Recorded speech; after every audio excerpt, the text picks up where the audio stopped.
তো ভাই বাংলাদেশে চলছে এখন ভরপুর বিনোদন, কোনটা রেখে কোনটা দেখবো বুঝতে পারতেছি না। তো চলুন এই ভিডিওটি শুরু করা যাক। এটা আবার কি? মদের দোকান ভেঙে ফেলায় বিক্ষোভ সমাবেশ। দোকান খুলে দিলে আমাদের আর কোনো দাবি নাই, আমাদের আকল দাবি। আমরা মদ ছাড়া আর কিছুই বুঝি না।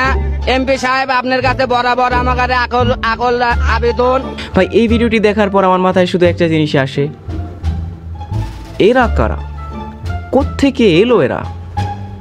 তো ভাই এ হচ্ছে একটি ভাইরাল চোর, পোলাপানদের হাতে ধরা পড়ে গেছে চুরি করতেছে। তারপর পোলাপানরা তাকে খাইয়ে দাইয়ে এমন নাচাইছে, বাপের নাম ভুলাই ফেলছে। তো এই চোরটা কিন্তু টিকটকের ট্রেন্ডারে কিন্তু অনেক বেশি পরিমাণ কাঁপাইছে লম্বা সময় ধরে, কিছুদিন আগে। তো এই হচ্ছে ভাইরাল চোর, এরা নাচাইতে নাচাইতে পোলাপানরা বাপের নাম ভুলাই ফেলছে। তো আসলে হয়েছে কি, এই ছেলে বিয়ে করতে যাচ্ছিল নতুন, কিন্তু গাড়ির কাগজপত্র ঠিক না থাকায় ছাত্ররা তাকে আধা ঘন্টার জন্য ট্রাফিক কন্ট্রোল করতে দেয়। তো আর বলা হয় আগে ট্রাফিক সামলা পরে বউ সামলাবি। তো এই হচ্ছে ব্যাপারটা। তো তারপরে আমি আসি, এ হচ্ছে আমাদের ডিবি হারুন আঙ্কেল। তো এতদিন ক্ষমতার জোরে কিন্তু তিনি মানুষের উপর লাঠি ঘোরাইছে, তারপর ছাত্ররা তাকে কিন্তু ধরে গান গাওয়াচ্ছে। তো এটা কিন্তু আমার কাছে অনেক ফানি লাগছে।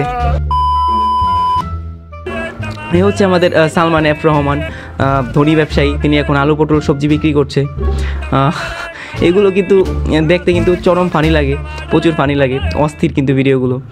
তো ভাই এই হচ্ছে আমাদের দেশীয় মাকড়সার মানুষ স্পাইডারম্যান, দেশ স্বাধীন করার পর বর্তমানে জুতো পালিশের কাজ করছে। ভাবা যায় ভাই, বাংলাদেশে কিন্তু বিনোদন বর্তমানে বিনোদন আর বিনোদন। তো তারপর আমি আসি, এ হচ্ছে শেখ হাসিনা পালানোর পর আওয়ামী লীগ নেতাদের অবস্থা, আর্মিরা ধরে তাকে দিয়ে গান গাওয়াচ্ছে।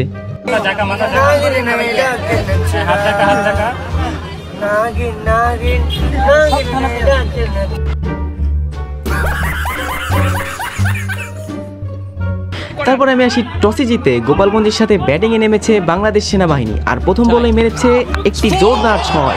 সবাই তালি মারে। তো বন্ধুরা ভিডিওটি এই পর্যন্তই। যদি ভিডিওটি ভালো লাগে একটি লাইক আর চ্যানেলে সাবস্ক্রাইব করে রাখুন পরবর্তী ভিডিওর আপডেটটি পাওয়ার জন্য। ধন্যবাদ, আবার দেখা হবে অন্য কোনো ভিডিওতে। Good bye.